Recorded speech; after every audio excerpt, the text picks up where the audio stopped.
What I got, you can't buy. It resides between my eyes. Walked through the fire, came out better on the other side. See, life's like a beach if you find the same. And right now, I'm feeling like 100 grand. You are listening to Inspired Insider with your host, Dr. Jeremy Wise. Dr. Jeremy Wise here, founder of InspiredInsider.com, where I talk with inspirational entrepreneurs and leaders. Today is no different. I have Sal from SSS. You can check them out at sss.studio. Sal, before I formally introduce you, I always like to point out other episodes of the podcast people should check out. This one was a really good one with Tom Kalinske, who was CEO of Mattel. He's been CEO of Mattel, Sega, and Leapfrog. And Sal actually had a lot of learnings and experience at Mattel, and also they're a client of SSS. So we'll talk about that. Also, since this is part of the top agency series, I had Adi Clevitt on. Adi Clevitt has an interesting niche. Sal, she helps companies. They're an easy button for a company to produce SOPs, standard operating procedures. So she'll go in if they want to smooth out their client onboarding, their staff onboarding, or any part of their operations. They call her and her team, and they come in and they start to document processes so everyone can follow that and smooth out operations. Todd Taskey was a good one. He's got the Second Bite podcast. He pairs private equity with agencies. So he helps sell agencies actually. And he finds sometimes they sell more on the second bite than they do on the first. So if they sell to the private equity, they roll some equity in, and that private equity sells again. They sometimes make more off of that. So it's really interesting to check that episode out with Todd Taskey. That and many more on InspiredInsider.com. This episode is brought to you by Rise25. At Rise25, we help businesses give to and connect to their dream relationships. And how do we do that? We do that by helping you run your podcast. We're an easy button for a company to launch and run a podcast. We do the strategy, the accountability, and the full execution. So we call ourselves kind of the magic elves that run in the background and make it look easy for the host and the company so they can create amazing content, develop amazing relationships, and most importantly, run their business. You know, for me, the number one thing in my life is relationships. I'm always looking at ways to give to my best relationships. I found no better way over the past decade to profile the people and companies I most admire and share with the world what they're working on. So if you've thought about podcasting, you should. If you have questions, go to rise25.com to learn more. I am excited to introduce Salman Sajun. He's founder and executive creative producer at SSS. Sal lives and breathes design and design-driven animation. It's amazing what they've done. I'll pull it up on the screen. The work that goes behind some of these things is incredible, and they show some behind-the-scenes videos of this. But his team and roster of specialized creatives are a force to be reckoned with, as what they like to do is kind of cook up fresh, bold visuals that turn heads and grab attention. Over the past decade, they've worked with projects on Oreo, Barbie, Pepsi, Dick's Sporting Goods, Lego, and many, many more. Sal, thanks for joining me. Thanks so much for having me, Jerry. That was an awesome intro. I should have you around all the time. I'm just going to be your wing person. Of course, I'm in. Talk about SSS and what you do. And if you're listening to the audio, there is a video and some amazing design. So I encourage you to check out the video as well. So Sal, talk about what you guys do over there. Absolutely. So we're a production studio, and like you mentioned, we live and breathe design-driven animation, and that's really our core. So taking on majority commercial projects. So we take on stuff for advertisement across the board, be it web, TV, theater, static, moving, and everything in between. And our big thing is solving those problems for our client, ensuring that we're putting our best foot forward in breathing as much life and pushing those visuals so that they pop off the screen. People want to know more, and they're not just created to look pretty, but they have an impactful message, and people want to keep coming back to see more. Our goal and our vision is to ensure that everything we touch has a certain standard, and we kind of continue to keep pushing that. and eventually you want to eliminate all sorts of bad design that's out there, all sorts of, we feel like everyone watching ads or commercials across the world should be watching it at a high level. They should be seeing things that are, that are good and sound in design.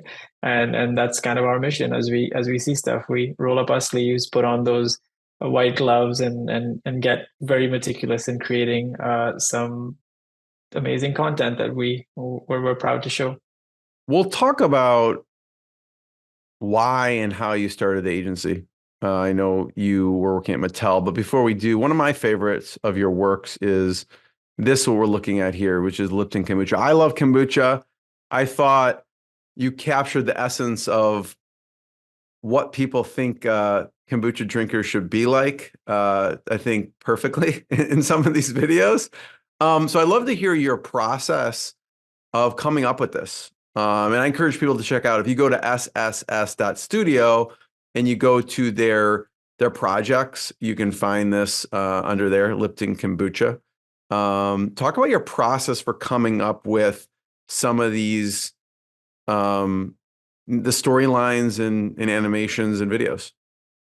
Absolutely. So I just want to let you know the way that we work. So we have a roster of directors. This one is directed by Drop Bear. He's down under in Australia. In fact, we had him here in Montreal not too long ago for a commercial we were shooting for Dare Veggie Crisp.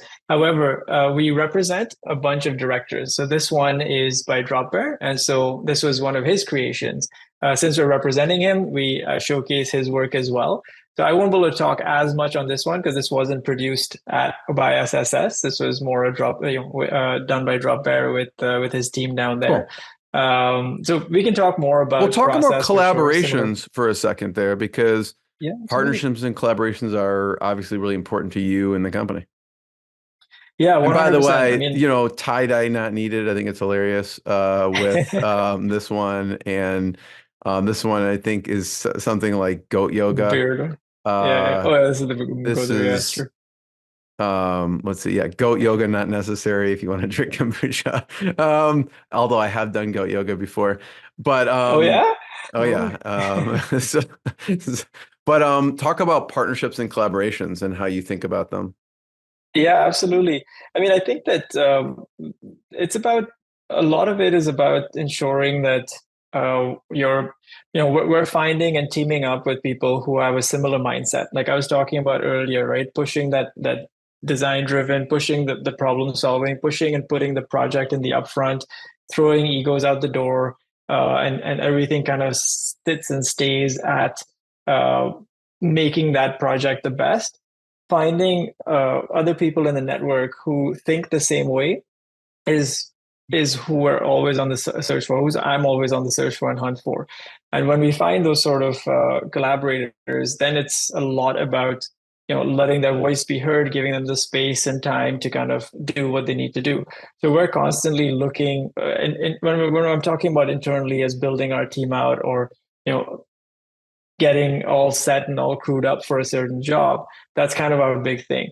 And then when it comes to clients as well, it's sort of similar. That collaboration and that partnership that we're looking for from them is for them to be able to trust us and know that we have their best, the best intentions at heart, and we're pushing to make that project a success.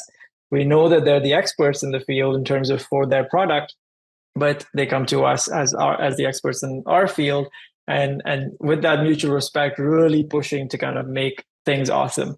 So once it's always push and pull. It's always collaboration. It's always compromise in some places, but we're constantly looking for that synergy to give each other that space to push and grow. And I think my big thing that I've learned over the last, I want to say it's really set in over the last few years, like maybe since the last 2-3 years, is just stepping back and allowing other voices to really be heard. I think for the first 5, 7, 8 years of my career, it was very much, no, it's got to be this way. And it makes sense to me. It's clear in my mind. And we've got to kind of, bowl through this.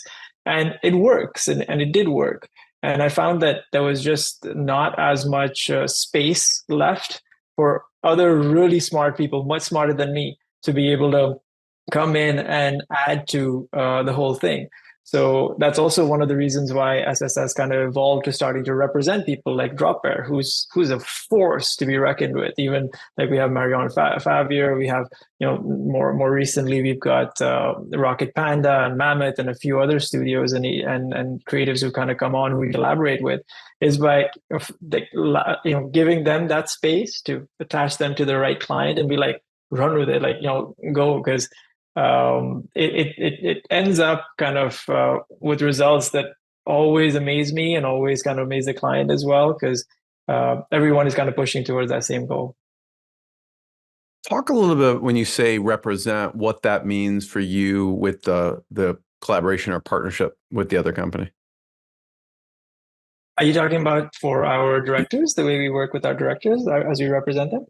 So, I mean, there's a little bit, this has kind of been an industry norm for some time now. So agencies like SSS, we have a roster of directors who work with us.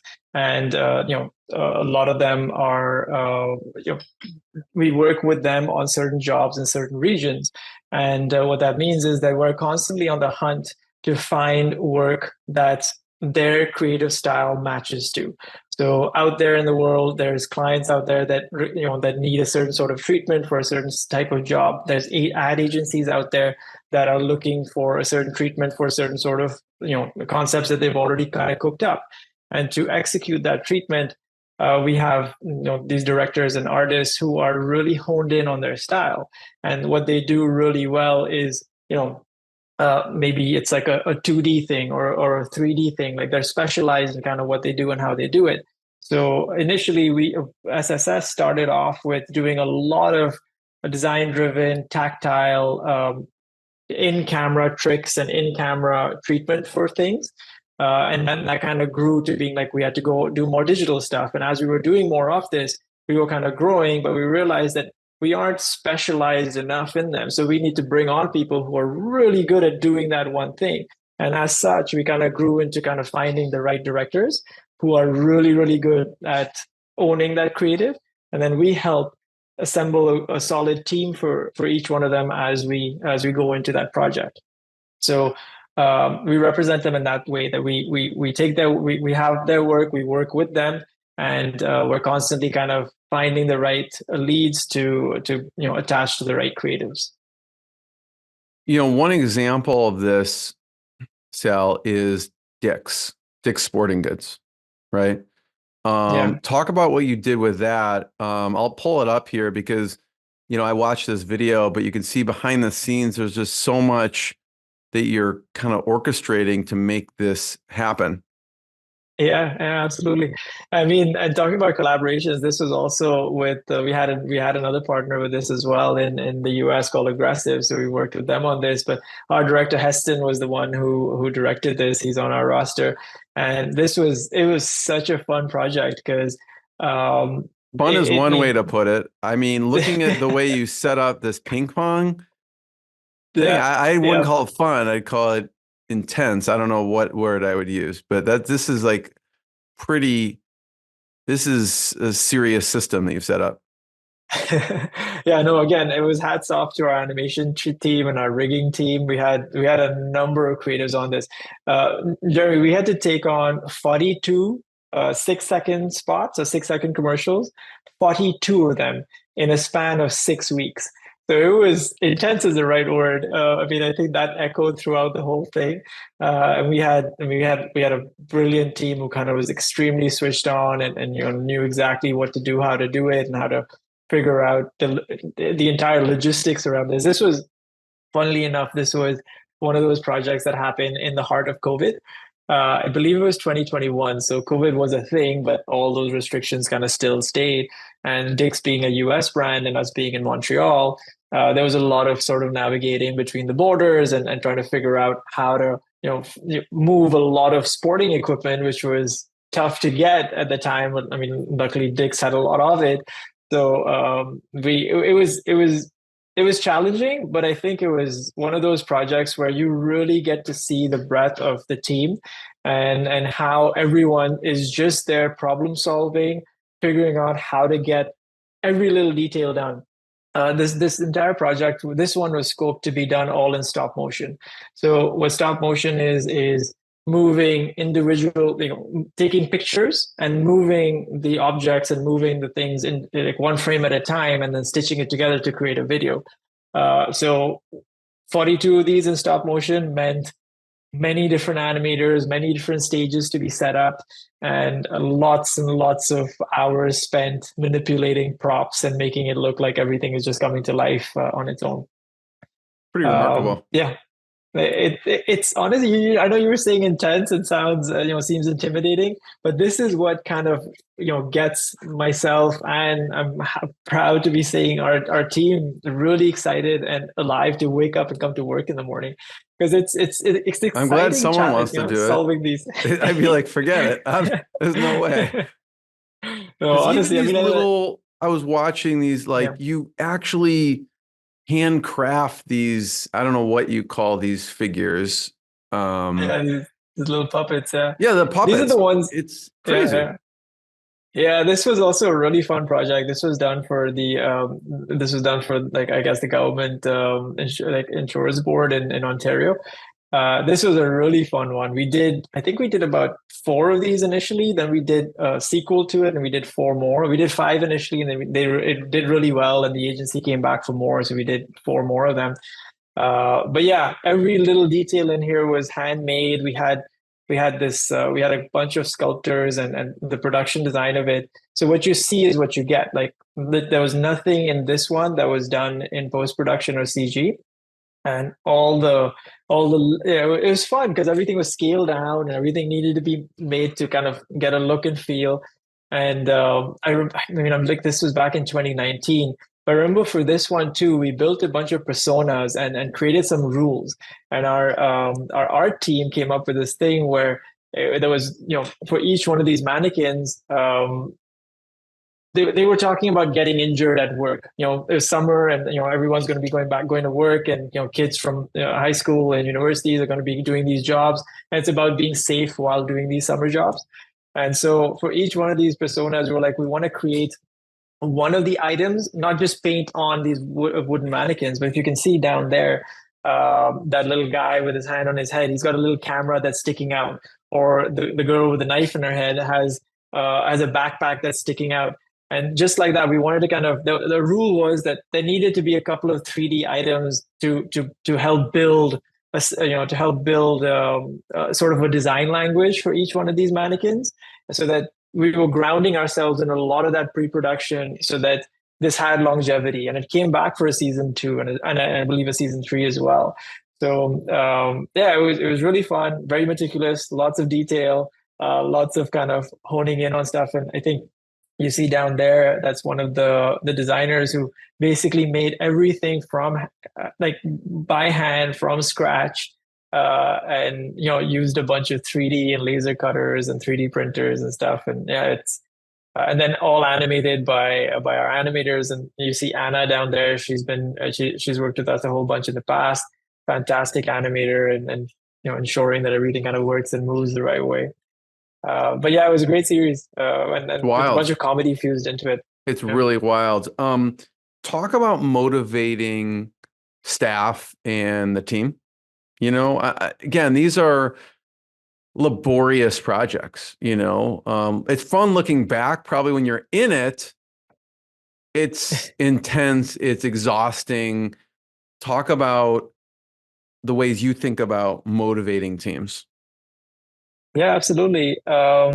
I think it's such a big part of what we do. And I say this to, our production manager and all our producers as well. And it's kind of like a little bit of an echo and back and forth. And I hear it back from them too, where we just need to constantly be looking out to make sure that everyone is in a good state of mind, despite the stress, despite the intensity of, we were talking about earlier about a job for Veggie Crisp, which we had Drop Bear come down for. That was also a very intense project with a lot of moving parts and an extremely tight timeline. And I remember at one point looking over outside my office window and seeing, when our production manager, he was seeming stressed out, and I was like, we need to pause. Like, we know, people aren't dying here. This is not life or death. Let's sit down. Let's have a chat. What's happening, and how can we kind of take some of this load off your shoulders if it's too much. And so ensuring that we're constantly looking out for each other is a big way, is a big thing that we're always doing. But you know what, Jeremy, I feel like again, you were talking about easier to have this conversation after the fact, but it's honestly when everyone in the room and everyone kind of doing that job is already so excited and motivated to do it and is pushing 110% to make it so good. You aren't motivating people to be like, do your job. You're motivating people in a way to be like, don't burn out. We've got to take it easy through some stuff because it's going to get intense and crazy. So mapping and ensuring that the plan is sound is a big part of it. And then because everyone is giving that 110%, it's about also, as I was saying earlier, letting people kind of have that space to be able to do what they need to do. And like a big learning over the last 3-4 years has been letting those mistakes happen, even if sometimes they're bigger mistakes, as long as they're not absolutely crippling.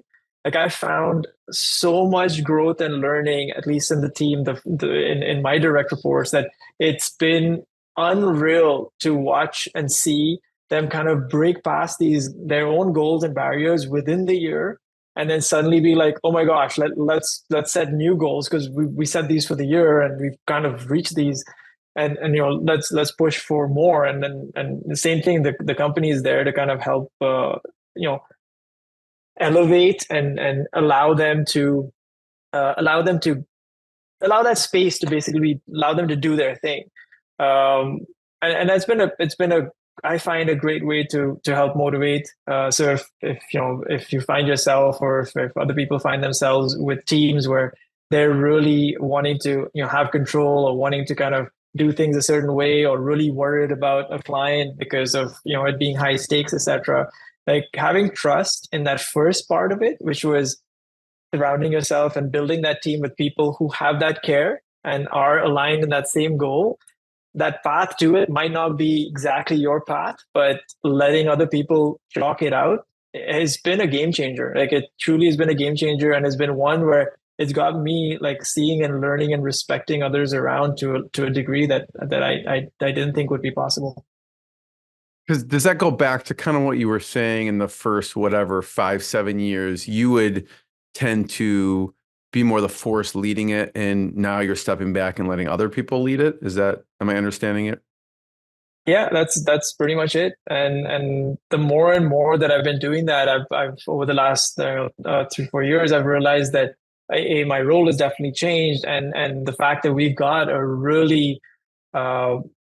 great team. Like, we've got a great team of people who are just great and amazing at what they do, and they're constantly sharpening their skills on their own. Like, it's not about me having to show up and be like, all right, you guys need to get this done, or where are you with this, or we need to kind of push past. It's about hearing what they want to do, how they want to do it, how it aligns to the company goals, readjusting some of those if they're way off, with having it be in sync with where they want to go, and then building from that. So yeah, absolutely, that's exactly it. And I found that doing that has changed the way at least I motivate, and it's more around the person itself as opposed to we got to get this done. It's like, what's the growth that they're going to have within it, and how is that going to affect future projects and stuff. So from a motivation perspective, let me recap and let me know if this is right. So one, it's you have an awareness of people. I mean, you're just aware, and if someone seems stressed, at least your spidey senses get alerted and you're aware. And then second, you acknowledge it, right? So you go to the whoever the person is, and you just acknowledge it. I feel like sometimes acknowledging maybe just kind of deflates the tension. And then the third sounds like you put perspective on things. I mean, like, no one's going to die here, or whatever you say. And Yeah. Is there anything else I'm missing? So it's like an awareness, an acknowledgement, and then a perspective as part of your motivation philosophy. Definitely. It definitely is those three. And I think and the other big one is trust, right? So trusting that they know that I know, and they and even them leading their teams the same way. So they need to know that the people who they've brought on, to have trust in who they've brought on, and then and let them kind of do their thing. What talk about starting the agency, right? You're obviously having a lot of fun doing your thing. With you worked at various positions and been successful at that, including Mattel. What made you finally decide I'm gonna start my own? I'll jump back just a little bit and come back to this. So I used to be, I used to be in a completely different field. I did my undergrad in economics, anthropology, and history at the University of Toronto. So not on the creative side at all. And once I kind of got done that, I was like, job hunting and trying to figure out what I wanted to do. And it literally felt like I was looking down, staring down a barrel of a gun, being like, this is not me. I can't do this. Like, this is not what I need to do something different than this. I just kind of stumbled into doing that as a norm from just background and childhood. So once I kind of realized I don't want to do this, I was lucky enough to have a little bit of time and space to explore what I wanted to do, and I ended up on the creative side. So I found myself at a big disadvantage. Everyone in the industry who I was in and around after I finished my my schooling on the creative side, I finished up in film school. I realized that everyone else had just years and years on me because they've been going through that. They kind of knew where they wanted to go. So I was like, I've got catch up to play here, and that motivated me a lot into saying what I wanted to do. The one big thing that differentiated where I was currently at that point and even am now is that I had one thing really clear in my mind, is that I knew that every time everything that I was doing in the creative space, or in the art space, so to speak, was very design driven. Like it wasn't art. Art has its own space, which is expression and putting creative out there to evoke emotion in people. This was very design driven, as in it was there to solve a problem. So I was one of those few people in my school who, well, I would say the only guy in my at least in class in school way back now, 12 years ago, 13 years ago, where I didn't want to. I just wanted to create commercials. Because I knew with commercials, you were given a brief and you had to solve the problem, and it needed to be done in a way that creatively, how do you stem all that together, stitch all that together, and make it have an impact. And that's your economics brain. Be like, this is going to generate money for a company. Pretty much. I mean, all of those years of schooling did do something to me, changed me in some way for sure, and absolutely for the better. I wouldn't take any of that away for anything. But yeah, definitely must be part of it. And knowing that kind of allowed me to then run in a way that was like, okay, how do I, what exists out there? How do I kind of learn from people who are already doing this? And how do I add my stream of education in the past that I have and experiences to kind of add to it? So all of that led to a love for the tangible, a love for, like you were just talking about, and we were just seeing, these props and these objects that kind of are there. And so much of commercials, are about selling products. And so when you're selling a product, majority of the time they're tangible products. And there was this innate sort of love I had for, if it's a product, we need to bring this product to life and tell people about it. And what better way to do that than to actually physically use that product to do it? And so it was a bunch of exploring and diving into that art form while trying to solve problems that kind of landed me up into doing some of this stuff and realizing there aren't too many people doing this at a level that's at a high level. So training in that and surrounding myself with the right people around that kind of got me to being like, okay, we're now doing this, and it slowly kind of started to roll in terms of people started realizing and recognizing through the different platforms that that I'm there as an artist who's doing this, and that started to generate some more people excitement to kind of come in to do that. And I want to say that despite us having 5-year and 10-year goals and having that vision and mission and all those things being in place, we've very organically grown. Even just as I was mentioning earlier, we used to be very much a shop that specialized in stop motion, and we cut our teeth doing that for years. I mean, we've gone up against Oscar-winning stop motion directors and won jobs off of them, and we've done things that usually a small boutique shop like us wouldn't have done. And then that just eventually just grew to becoming representing some of the best talent around the world, and taking on things in all forms of animation. But to answer your question, where the agency started from, it was that love of solving problems, adding a really high level of artistry to those briefs, and then putting that out there with an end result and a process that the client has no shadow of a doubt that every blood, sweat, and tears, and like 110% went into it. Because you could have stayed, you'd be like, listen, Mattel's a great company. I can do my thing at Mattel. What made you decide to branch out finally? Well, I found myself a bit of a crossroads. Again, Mattel they're such a fun company to work for, as I was mentioning earlier to you as well offline, that they too still are a client of ours, and we're currently doing some jobs for them as well. And they're fantastic too. They do what they do really well for a reason, and they're as big as they are for a strong reason. And working for them on the inside was fantastic. It got me so many learning. It got me exposed to. It was kind of, I would say, towards now it's been about 5 years since I've left. I worked there for 4 years, so a little while back. So from when I joined, but they like being exposed to how a $6 billion, $7 billion company works, the framework inside, the processes that, of how they do stuff. I feel like for me, it opened up my mind to how to service such clients, how to think about how these clients think when I'm on the outside. To answer your question, what made me leave? I found myself at a crossroads. I just had my first kid, and I was always doing a little bit of SSS work outside of Mattel. But I was there was very cherry pick project, and we were very cherry pick projects, and we were a very small team taking on small stuff in the tech side and the fashion side. We did some work for Aldo, and we did some work for Google, and there was a few of these jobs that 1 or 2 a year, where I was like just building portfolio with that. I feel like I always knew that Mattel was a stop off and not anchoring a place.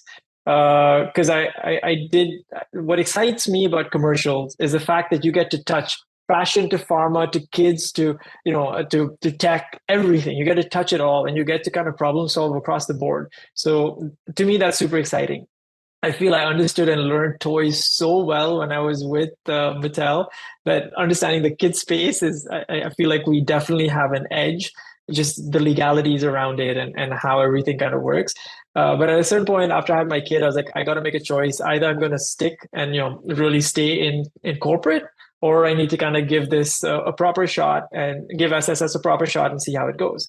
And it was a very difficult decision, because Mattel made it really difficult on my end as well, because they there was some great offers made at the time of me saying that I'm parting ways. But it was definitely with a heavy heart that I did make that decision. But I do think it was the right one for me and for the company. And I mean, I think it also worked out for Mattel, because we still continue to service them in a way that we put our best foot forward, and we bring in learnings that I don't think I would have had exposure to had I not done this. So adding that edge as a vendor for them. What was one or a few of the lessons you learned from working at Mattel? So a really big one, I would say, is their culture and the way that the amount of respect given to all the different departments within that company, it's phenomenal. We've had clients across the board from like all the different industries I mentioned. Every industry has its own sort of groove that they work in. One of the big things I would say is, the Mattel culture was something that I took away, being like, I want to make sure that SSS fosters this sort of culture where everyone is given that respect, everyone is given that space to kind of grow and learn from, and where we're not, there's no dog eat dog, there's no like, oh my gosh, this is better than that. That was a really big one that I took away from them. I want to talk about, since we're talking about Mattel, Barbie and the project you worked on there. Yeah, absolutely. So this was a couple of years ago. In fact, we did some work for Barbie last year as well. Being in a Barbie year, we did a commercial That for was a them. serious Barbie year with the movie. Yeah, It was. Did you watch the movie? of course. Yeah, I it have was two great. daughters, so Oh, there you go. There yeah. you go. Yeah, I know. I mean, me and my wife kind of got one of these nights out away from the kids, and we wanted to go watch a movie, and so we ended up with a Barbie movie. It was fantastic. But yeah, A to answer your romantic date question, night. I get it. yeah, there you go. I love the fact that Mattel actually, didn't take themselves super seriously. It was a knockout. I really enjoyed that movie. The What was interesting about this project though was, like I was mentioning earlier, like even Mattel knows us as the agency that takes on a lot of stop motion and does a lot of things in camera. And so this was a series that they wanted to take on and do, which was more about well, it was a series that needed to be done in 3D. So we kind of pitched it in 3D, and again, talking about that respect and talking about that, that they know that when we're saying we can do something, it's going to be a knockout. This was one of the first few 3D series that we did. We've done a bunch of work in 3D in the past, but this was one of the first few 3D series that we did. I believe it was 6 or 7 episodes, and it ended up, kind of us having to build a team of, like, I think there was 60 people working on this. And it took a good amount of time. I think it was, I want to say, like 6 or 8 months to develop these 6, 7 episodes. And yeah, outside of the fact that it was the first 3D series for us, and that trust kind of coming in from a very trusted client. The learnings across the board were fantastic for us and for them. I think this was the first time that the Mattel Mega Bloks team was doing a series like this in 3D. So yeah, it was a lot of fun. Talk about staffing up and down with projects, because like you said, you get a project in this, it may take 6 to 12 months to complete. How do you handle staffing? So the way we've typically handled it in the past is, well, I mean, the way we even currently do it now to quite an extent is we have, we have experts in each department. So from our post-production side, we'll have like someone who's really well versed and the kind of head of the show of 3D, and then we'll have, when it comes to physical stuff, we'll have our production manager or someone who's just really well versed in that certain field. And then based off of that, we'll use their lead. So we don't hire out, like we aren't overhead heavy, in the sense that a project like this won't always be like, let's hire 70 3D artists to kind of come on and do it. So we use our expertise with the few people who are on our team, and then they would go out, use their network, or we have a big vendor list of people who we've been working with in the past. So there's a lot of studios that are just pure production studios when it comes to doing 3D work or doing 2D work or doing physical building stuff and things like that. So we use help. We use their we reach out to who we've worked with in the past and who we know, and we can see that this is the right fit for the job. And then we'll sometimes build out 3, 4 of those teams, and then they'll all come together, and it'll kind of build that way. Some jobs take a year. Some jobs, it's not very many that take a year, but most of them are done between 6 weeks to 3 months. And so the smaller ones are, small, nimble teams that kind of make that happen. And other times we need, even for smaller jobs or smaller time frame jobs, we need bigger teams. But that's kind of how we staff. We have our experts in the house that know what they're talking, we know we're not being kind of taken for a ride when someone else is telling us something. And we've vetted the other teams we've worked with a lot in the past. And once they're ready to kind of go ahead, we go ahead and bring them on for a project. We also do this thing. I do want to kind of just complete my thought there. We do this thing at SSS, which is called SIPs, self-initiated projects.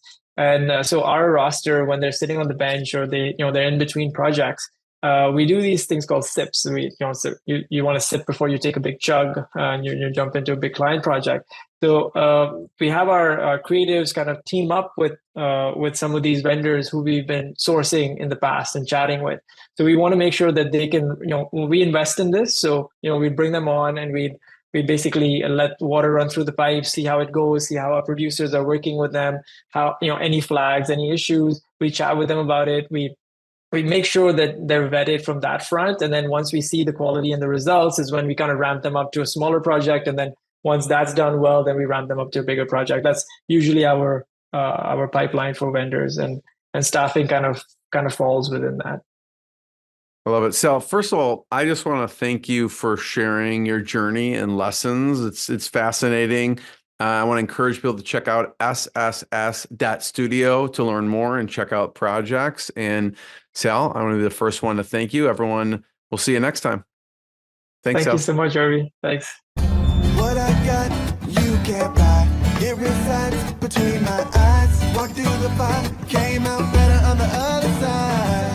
See, life's like a beach if you find the sailing right now. I'm feeling like 100 grand.